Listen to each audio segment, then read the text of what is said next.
اسلام آباد high court نے intelligence bureau یعنی IB کی جانب سے بینچ پر اعتراض واپس لینے کی متفرق درخواست خارج کر دی۔ تفصیلات کے مطابق اسلام آباد ہائی کورٹ کے جسٹس بابر ستار نے آڈیو لیکس کیس میں بینچ پر اعتراض واپس لینے کی IB کی درخواست پر سماعت کی۔ سماعت کے دوران اسسٹنٹ اٹارنی جنرل نے عدالت کو بتایا کہ IB آڈیو لیکس کیس میں بینچ پر اعتراض کی درخواست واپس لینا چاہتا ہے۔ جسٹس بابر ستار نے ریمارکس دیے کہ آپ کی اعتراض پر والی درخواست تو پہلے ہی خارج کی جا چکی ہے، آرڈر آئے گا تو آپ کو مل جائے گا۔ انہوں نے مزید کہا کہ آرڈر میں ڈائریکٹر جنرل IB کو نوٹس کیا گیا ہے، کیوں نہ ان کے خلاف توہین عدالت کی کارروائی کی جائے۔ آرڈر میں یہ بھی پوچھا گیا ہے کہ کس نے درخواست دائر کرنے کی اتھارٹی دی تھی۔ جسٹس بابر ستار نے کہا کہ آپ نے جو جواب دینا ہے وہ آرڈر آنے کے بعد دیجیے گا۔ بعد ازاں عدالت نے انٹیلیجنس بیورو کی جانب سے بینچ پر اعتراض واپس لینے کی متفرق درخواست خارج کر دی۔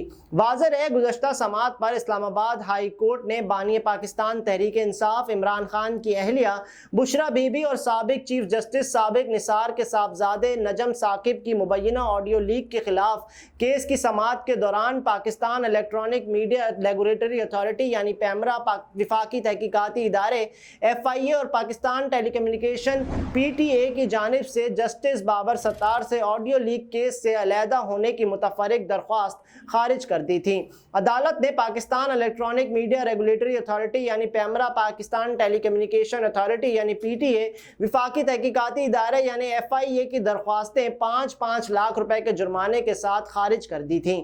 بعد ازاں IB نے دیگر 3 اداروں پر 15 لاکھ روپے جرمانے کے بعد اعتراض واپس لینے کی متفرق درخواست دائر کی تھی۔ ایک رپورٹ کے مطابق آڈیو لیکس کیس میں Pakistan electronic media regulatory authority یعنی پیمرا، پاکستان ٹیلی کمیونیکیشن اتھارٹی یعنی PTA، فیڈرل انویسٹیگیشن ایجنسی یعنی FIA اور انٹیلیجنس بیورو یعنی IB نے اسلام آباد ہائی کورٹ کے جج جسٹس بابر ستار سے آڈیو لیک کیس سے علیحدہ ہونے کی استدعا کی تھی۔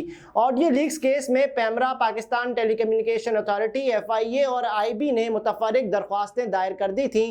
ان چاروں اداروں نے اسلام آباد ہائی کورٹ میں متفرق درخواست میں موقف اپنایا تھا کہ اسی نوعیت کے دوسرے کیس میں اسلام آباد ہائی کورٹ کا ایک اور بینچ فیصلہ دے چکا ہے۔ درخواست میں استدعا کی گئی تھی کہ انصاف کے تقاضے پورے کرنے کے لیے جسٹس بابر ستار سماعت سے معذرت کر لیں۔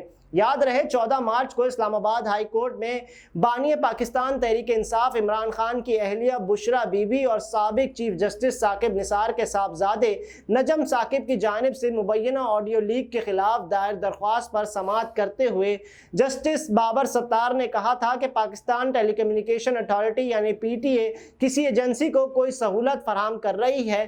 5 مارچ کو ہونے والی سماعت میں عدالت نے PTA کے چیئرمین کو طلب کر لیا تھا۔